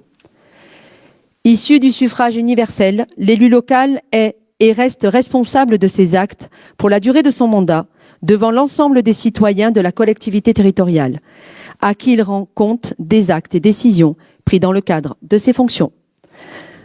Voilà cette charte. Et nous poursuivons avec... Il y a un article, oui, que vous m'avez mis, excusez-moi, il y a tellement de papiers aujourd'hui. Il n'est pas sur la table ? Il a été redéposé sur la table. Normalement, il est remis en séance et là, il a été envoyé avec le dossier et puis aussi remis sur table. On doit remettre... Moi, je ne l'ai pas, monsieur. Ah si, il est après, pardon. Il doit être après. Il est là. Et je dois tout lire. Alors, c'est l'article L2121-7 du Code général des collectivités territoriales. Le conseil municipal se réunit au moins une fois par trimestre. Lors du renouvellement général des conseils municipaux, la première réunion se tient de plein droit, au plus tôt le vendredi et au plus tard le dimanche suivant le tour de scrutin, à l'issue duquel le conseil a été élu au complet. Par dérogation au principe de l'article L2121-12, dans les communes de 3500 habitants et plus, la convocation est adressée aux membres du conseil municipal 3 jours francs, au moins avant celui de cette première réunion. Lors de la première réunion du conseil municipal, immédiatement après l'élection du maire et des adjoints, le maire donne lecture de la charte de l'élu local, prévue à l'article L 1111-1.1. Le maire remet aux conseillers municipaux une copie de la charte de l'élu local et du chapitre 3 du présent titre. Le conseil municipal se réunit et délibère à la mairie de la commune. Il peut également se réunir et délibérer à titre définitif dans un autre lieu situé sur le territoire de la commune, dès lors que ce lieu ne contrevient pas au principe de neutralité, qu'il offre les conditions d'accessibilité et de sécurité nécessaires et qu'il permet d'assurer la publicité des séances. Toutefois, dans une commune nouvelle, régie par les dispositions du chapitre 3 du titre 1er du présent livre, le conseil municipal peut décider qu'une ou plusieurs de ces réunions auront lieu dans une ou plusieurs annexes de la mairie, sous réserve que, chaque année, au moins 2 de ces réunions se tiennent à la mairie de la commune nouvelle. Le public est avisé de cette décision par tout moyen de publicité au choix du maire, au minimum 15 jours avant la tenue de ces réunions. Voilà la lecture de l'article. Et nous passons, je pense, au rapport numéro 4, qui est la composition du conseil d'administration du CCAS. CCAS, qui est le Centre communal d'action sociale. Établissement public administratif doté de la personnalité juridique et de l'autonomie financière, le Centre communal d'action sociale anime une action générale de prévention et de développement social dans la commune, en lien avec les institutions publiques et privées. Il développe des activités et missions légales ou facultatives, directement orientées vers les populations concernées. Instruction des demandes d'aide sociale légale, de RSA, attribution au titre de l'aide sociale facultative, suivi des demandes de logement aidé. Il intervient également dans les domaines de la petite enfance. Le CCAS est gestionnaire des établissements d'accueil du jeune enfant à Sainte-Foy-les-Lyons, de la jeunesse, centre de loisirs, action d'animation prévention, et des personnes âgées, gestion de la résidence pour personnes âgées, le Clos Beau Soleil, mise en œuvre du plan canicule. Et il est aussi en charge du handicap et de l'emploi. Le CCAS est administré par un conseil d'administration présidé par le maire et composé à parité des membres élus en son sein par le conseil municipal et de membres nommés par le maire. Parmi les personnes participant à des actions de prévention, d'animation ou de développement social menées dans la commune. Il est proposé au Conseil de fixer à 12 le nombre d'administrateurs du CCAS, répartis comme suit. 6 membres élus au sein du Conseil municipal, 6 membres nommés par le maire dans les conditions de l'article L123-6 du Code de l'action sociale et des familles, plus le maire, président de droit du Conseil d'administration du CCAS.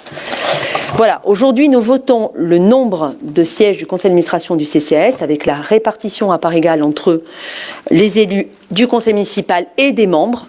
dont, je dirais, la compétence, l'expertise et l'action sur le territoire revêt ce caractère social, c'est bien clair.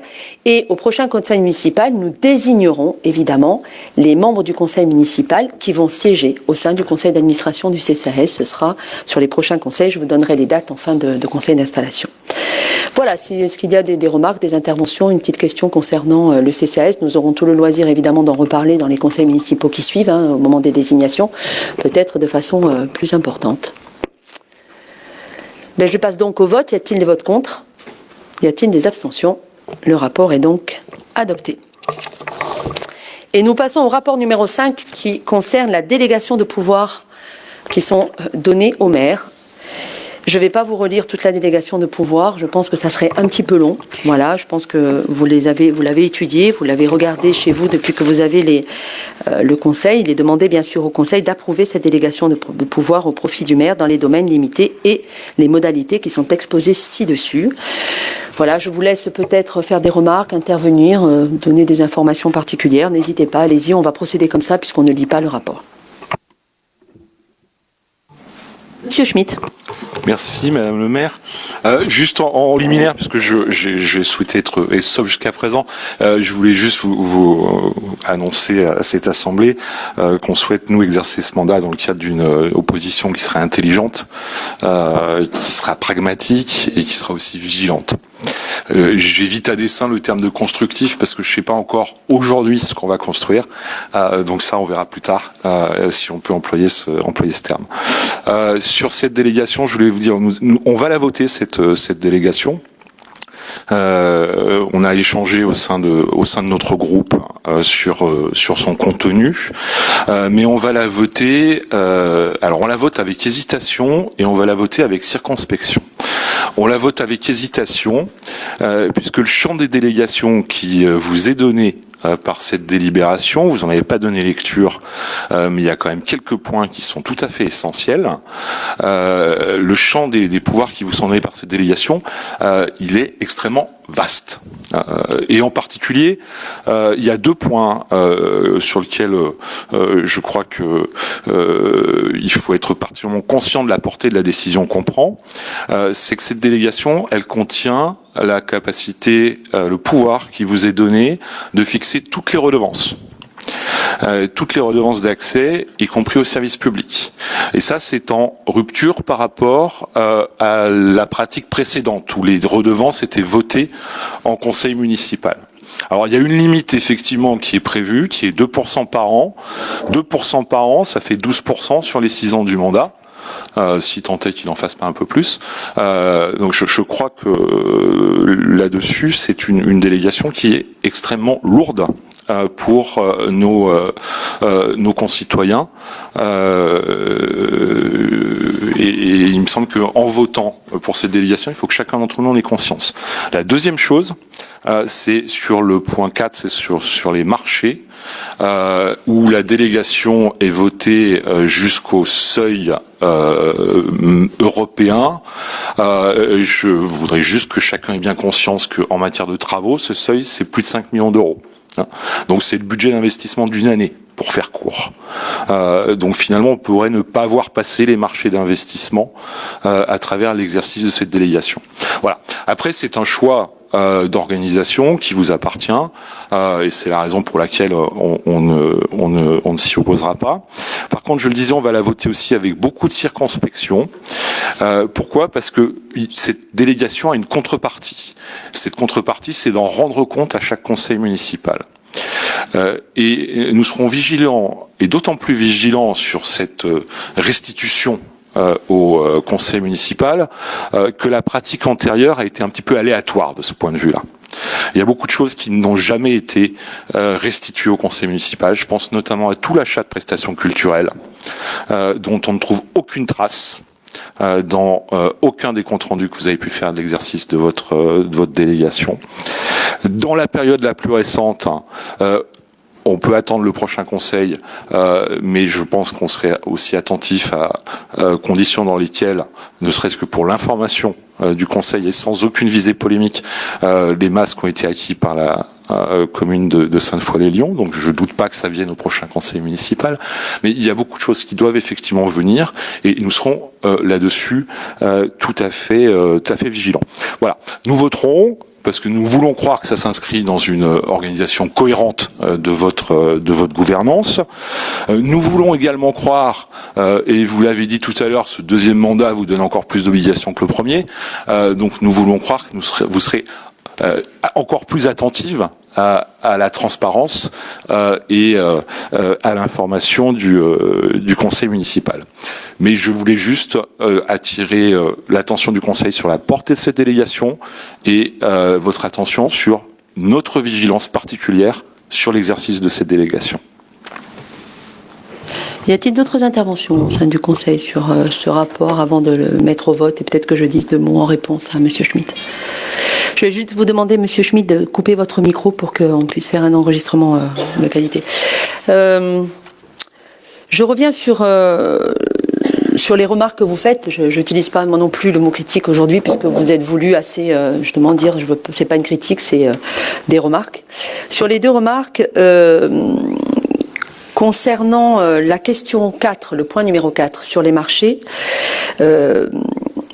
je suis d'accord, vous dites à tout le conseil municipal, et chacun a lu les montants aujourd'hui qui sont les seuils européens évidemment pour les marchés. Marché public de travaux et marché public de fournitures et de services évidemment, puisqu'il y a les deux. Je rappelle quand même que tout marché que passerait le maire dans sa délégation de pouvoir fait d'abord l'objet d'une inscription budgétaire.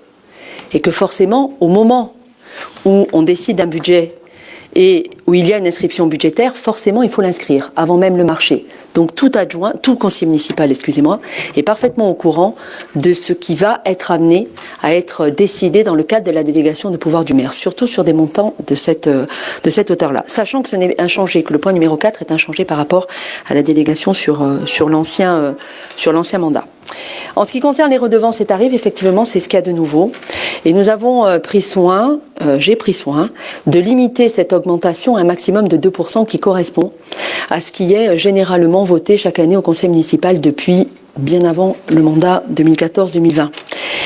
Je rappelle, c'est pas une excuse, je me justifie pas, mais je le dis, beaucoup de communes le font. Évidemment, bien ou mal, il ne s'agit pas, c'est un constat.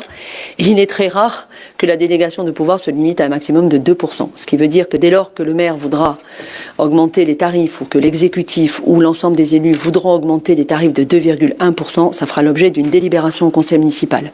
Donc elle est quand même largement limitée. Voilà. Et bien évidemment, sur la restitution, et j'allais en parler sans même que vous l'abordiez, je suis un petit peu...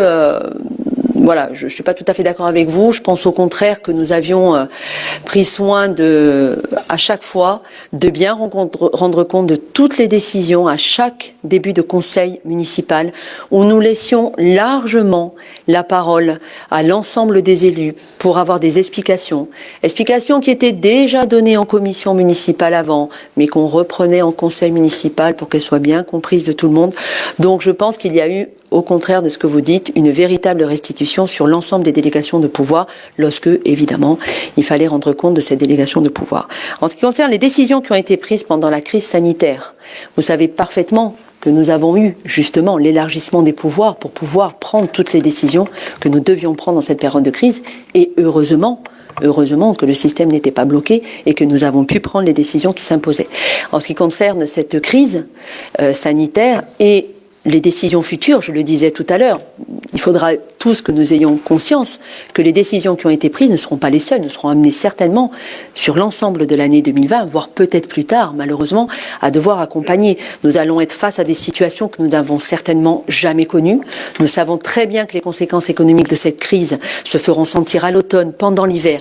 Donc nous serons amenés tous ensemble, de façon, je pense, solidaire et mobilisée, à devoir prendre des décisions que peut-être une commune n'a jamais prises, ou que peut-être à un moment donné, il va falloir être innovant nous aussi. En tout cas, il va falloir être présent et accompagner. Nous en avons parlé largement en dehors de ce conseil avec certains d'entre vous, notamment en ce qui concerne le monde économique. Et le monde économique, évidemment fidésien, mais le monde économique, ce sont des emplois et des gens qui habitent à Sainte-Foy. Donc il va falloir être vigilant. Donc nous serons amenés, je pense, sur tous les conseils qui vont démarrer, à devoir systématiquement revenir sur cette crise et à chaque fois retravailler sur la façon dont nous devons accompagner tous ceux qui seraient touchés, impactés, qu'ils le soient directement ou indirectement d'ailleurs. C'est pour ça que je parlais des associations aussi tout à l'heure, puisqu'il ne faudra pas les oublier. Évidemment, nous serons amenés très bientôt à voter un budget, bien sûr, puisque le budget de Villemain n'a pas été voté. Nous le voterons donc ensemble dans ce contexte de crise, avec évidemment cette transparence pour que l'on puisse justement prendre des décisions et voir ce budget jusqu'à la fin de l'année 2020 en tenant compte de cette situation de crise. Ce qui bouleverse considérablement les choses, vous en avez tous conscience, sur l'ensemble des dépenses. Voilà, donc la transparence aura lieu et elle aura lieu soit de façon directe en délégation de pouvoir quand ce sera le cas, soit même de façon informationnelle tout court à l'ensemble des conseillers municipaux. Cette information, elle pourra passer soit en conseil, parce que ça s'y prête, mais les commissions municipales seront constituées dès la semaine prochaine et nous pourrons très vite, une fois les commissions municipales réunies, et elles se réuniront très bientôt, je vous donnerai le calendrier tout à l'heure, eh bien nous pourrons dès lors aborder toutes ces questions avant même le conseil municipal, puisque nous aurons des commissions municipales. Voilà, s'il n'y a plus de remarques, je mets donc Madame Boiron, vous voulez dire quelque chose? Je vous laisse le dire dans le micro.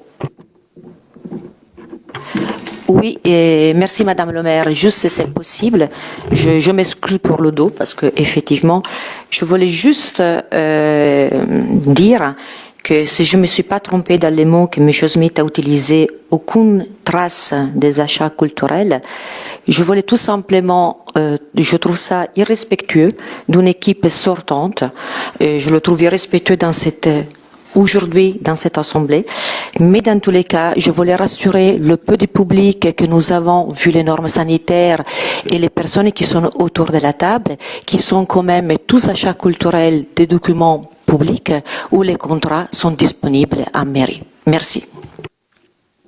Merci Madame Boiron. Je mets donc le rapport aux voix. Je vous donne une minute, Monsieur Schmitt, parce qu'il faut des respects. Non, mais les éléments factuels ne tiennent pas à des questions de respect ou pas de respect. Oui. Ce sont des éléments factuels que j'ai rapportés. Merci, il n'y a eu aucune espèce de restitution sur les achats culturels. D'accord, Monsieur Schmitt, merci. Madame Boiron avait le droit aussi de s'exprimer comme elle l'entendait. C'est le droit de tout le monde. Voilà. Et nous avons l'habitude dans cette assemblée de laisser parler. C'est une tradition, une culture, et j'espère que ça continuera comme ça et qu'on le fera sur un ton tout à fait cordial. Mais bon, on peut réagir aussi à certains propos. Ça a été le cas tout à l'heure aussi, d'ailleurs. Je mets donc le rapport aux voix. Y a-t-il des votes contre? Y a-t-il des abstentions? Monsieur Replumaz, Madame Latulière, Madame Ioubi et Madame Latulière qui a pouvoir de Monsieur Poupiac. Voilà, pour qu'on mette les noms dans le rapport dans le PV de ce conseil. Voilà, je crois qu'il n'y a plus de rapport, Monsieur Roy. J'ai tout ce qu'il faut. Voilà. Donc, je vous propose de terminer cette séance du conseil municipal, en tout cas son ordre du jour. Y a-t-il des remarques particulières, une information à donner? Si un ou deux personnes veulent prendre la parole, alors certains se sont déjà exprimés, peut-être d'autres personnes qui ne l'ont pas encore fait. Je vous laisse le soin de le faire et en toute liberté. Eh bien, puisqu'il en a... Oui, Monsieur Schmitt. Non, mais juste pour être concis, juste deux questions très brèves. Les masques distribués sur Sainte-Foy, c'est région, métropole, commune. Vous pouvez nous confirmer un petit peu dans quelle proportion? Je n'ai pas cette information. La première. La deuxième question, c'est dans quelle mesure la commune de Sainte-Foy s'engage sur les projets d'urbanisme tactique de la métropole? Quelles ont pu être les demandes faites par la commune auprès de la métropole, sur quels axes ou sur quel type d'activité? Je vais être concise, Monsieur Schmitt, et vous donner plus d'éléments à la première commission, si vous le permettez. Je vous donne deux réponses très rapides pour que vous ayez. Les masques qui ont été distribués sur la ville sont des masques de dotation à ce jour ville et métropole. Les masques de la région, ont été distribués sur les marchés de Sainte-Foy le samedi matin à 2 reprises. Mais c'était des masques jetables, chirurgicaux. Donc nous ne sommes pas sur la dotation des masques réutilisables pour l'ensemble des habitants de la région, puisqu'il avait été annoncé que justement ce serait une répartition sur l'ensemble du mois de mai, puisqu'il y a quand même énormément de communes, sachant que le choix s'est fait sur les petites communes qui n'avaient pas les moyens d'acheter très vite des masques. Voilà. À ce jour, nous avons donc distribué des masques que la ville s'est procurés, évidemment, et des masques de la métropole, bien sûr, qui ont été distribués. Il y a eu double distribution, c'est-à-dire qu'ils ont été distribués soit sur inscription, je pense que vous le savez, ça s'est très très bien déroulé d'ailleurs, et nous avons dans cette distribution distribué aussi des masques de la métropole en le disant évidemment, puisque c'était vraiment c'était vraiment important de dire que les deux collectivités avaient participé. Et puis il y a eu des masques dans les boîtes aux lettres cette semaine, puisque nous étions sur des livraisons. Nous avons été, et vous vous en doutez tous, contraints par ces livraisons de masques, puisque toutes les communes ont commandé en même temps. Ça, c'est côté masque. Et puis peut-être que sur les conseils municipaux qui arriveront, on pourra vous donner des informations un petit peu plus précises et des chiffres tout à fait précis. Je crois qu'à ce jour, c'est de l'ordre de 40 000 masques qui ont été distribués, sachant que la dotation de la métropole n'est pas entièrement arrivée, hein. Nous n'avons pas reçu toute la dotation, c'est-à-dire que nous n'avons pas eu un masque par habitant. Mais toujours pareil, comme les livraisons arrivent au fur et à mesure, ça permet d'en avoir encore et de permettre à des Filésiens de revenir en mairie et de nous dire « j'en voudrais un supplémentaire ». De la même façon, je sais que la métropole, puisque j'ai assisté au conseil métropolitain qui a eu lieu, je sais plus, en visioconférence, il y a quelque temps, je me souviens plus quand c'était. Il a été annoncé que la métropole de Lyon allait, dans le cadre de sa compétence de sociale, puisque vous savez que la métropole de Lyon a récupéré la compétence sociale du Conseil général, allait distribuer des masques aux plus fragiles, c'est-à-dire que certainement ceux qui sont suivis par les maisons de la métropole. Ce que je peux vous dire, c'est qu'à ce jour, cette dotation, je ne sais pas où elle est et je ne sais pas comment ils sont distribués, puisque nous avons en mairie eu beaucoup d'appels sur des personnes suivies, fragiles, et que nous avons évidemment doté de masques à hauteur du nombre de personnes dans la famille. Voilà. Mais tout ça va continuer, je pense, jusqu'à première semaine de juin, jusqu'au 8 juin, je pense. On devrait avoir d'autres livraisons. Sur la deuxième question, c'était l'urbanisme tactique. Alors oui, effectivement, la métropole de Lyon s'est lancée dans ce qu'ils ont appelé l'urbanisme tactique. On a mis un peu de mal à comprendre ce qu'était ça. C'est tout simplement comment adapter des voiries à d'autres modes de déplacement pour éviter que les gens prennent leur voiture ou trop les transports en commun, puisque les projections qui étaient faites étaient de dire on risque de se retrouver face à une peur d'être dans ces transports en commun. Donc essayons de l'urbanisme tactique et notamment sur les pistes cyclables. Pour ce qui est de Sainte-Foy, nous avons eu la surprise de n'avoir qu'un seul endroit, qu'un seul lieu sur Sainte-Foy, au moment où la métropole de Lyon nous donne une préliste. Et nous avons eu la surprise de ne voir qu'un seul endroit, et je parle de surprise parce que c'était un tronçon du CD42 qui malheureusement sera très perturbé par des travaux qui démarrent cette semaine, puisque vous savez que la PPI métropolitaine du mandat 2014-2020 a porté sur le rétrécissement du CD42 et le carrefour avec le RD50. Donc j'ai eu la surprise de recevoir un jour un courrier, enfin une liste, Lyon, toutes les villes de la métropole et Sainte-Foy, un seul endroit. On fait une bande cyclable dans la montée, pour vous dire la vérité, ça partait de Saint-Maclou, pour ceux qui connaissent bien, pour aller jusqu'à Carrefour.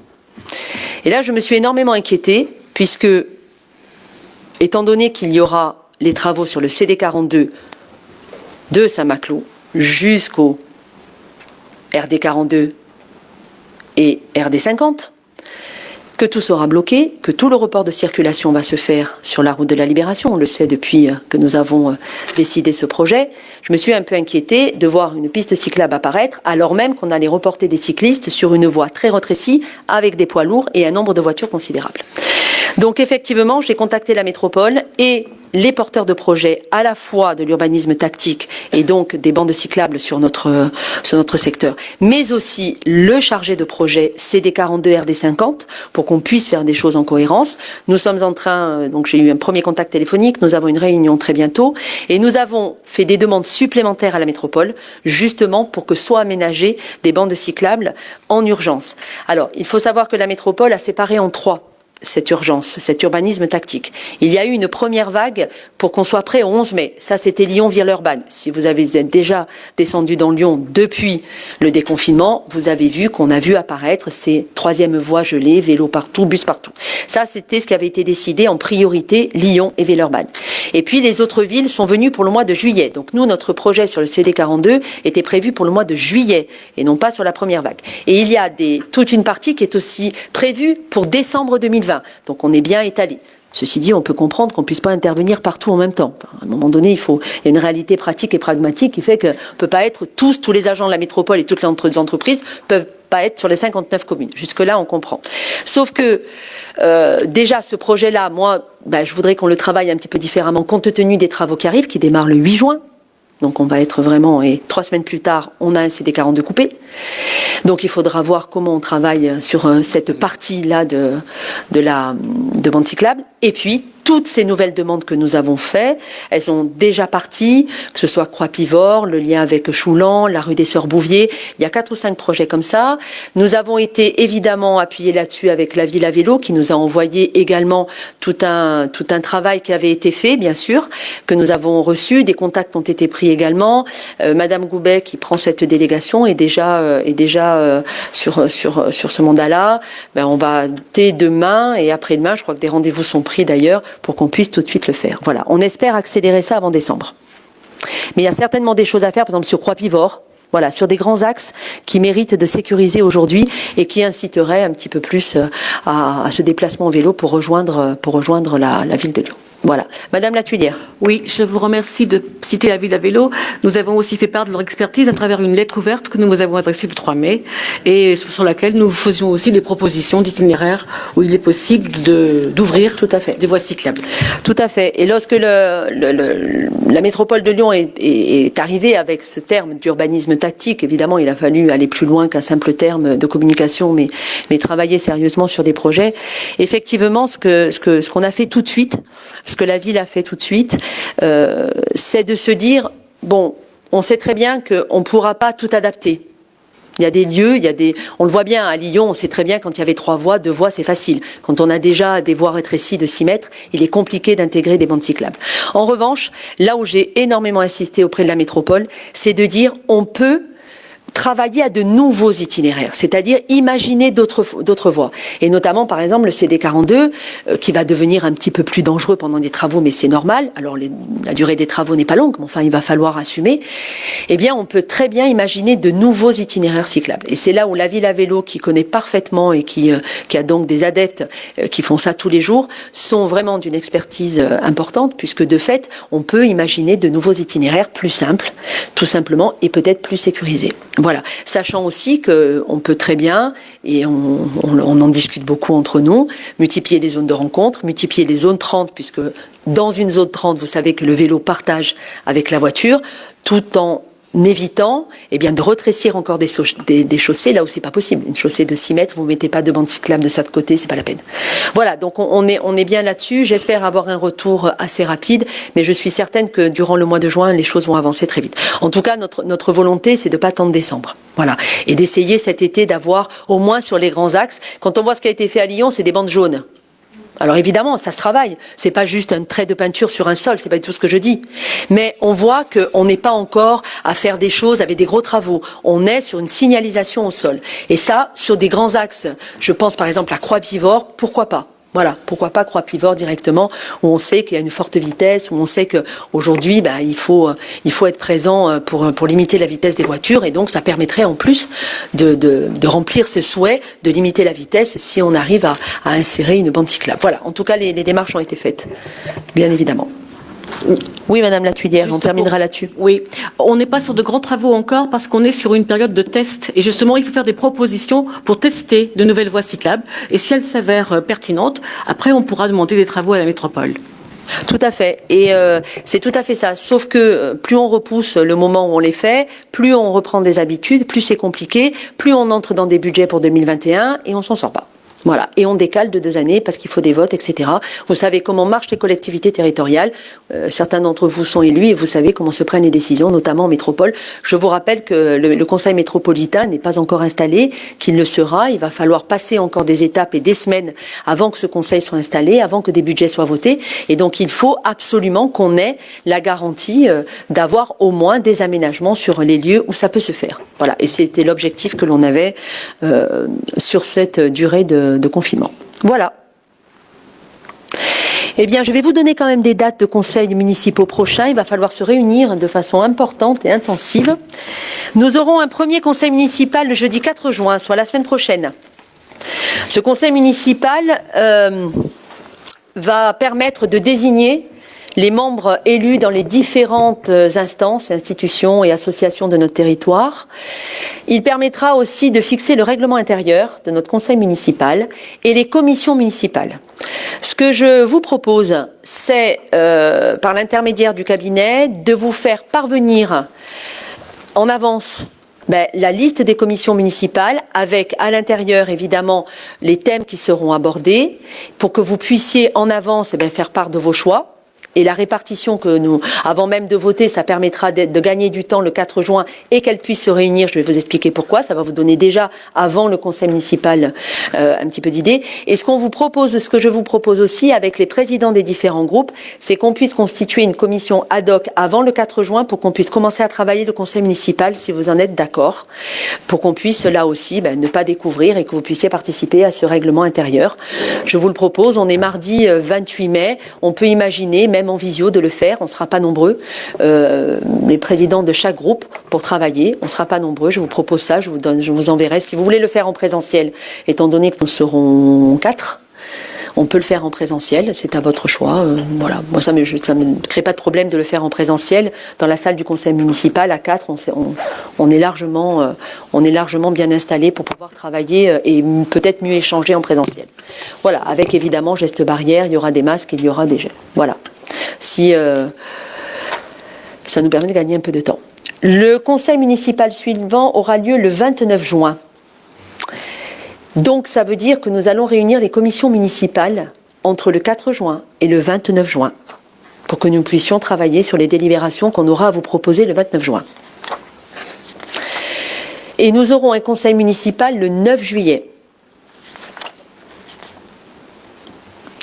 Voilà, nous pouvions étaler un petit peu plus, mais il est souvent et parfois compliqué de réunir un conseil municipal après le 16, et là ça nous reportait au 20 ou au 21 juillet.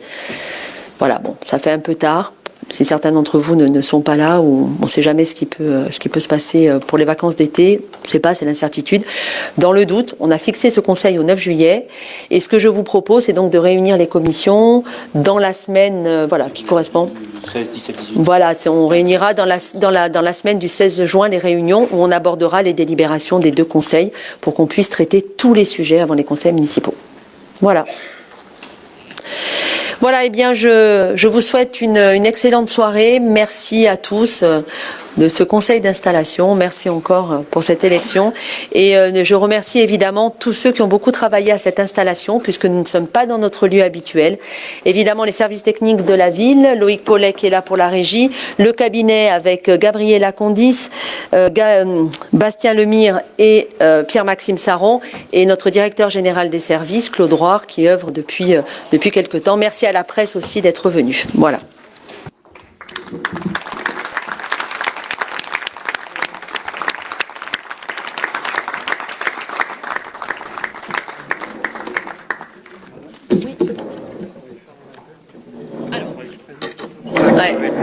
Il faudrait qu'on puisse... Vous voulez prendre une photo de qui ? Individuellement.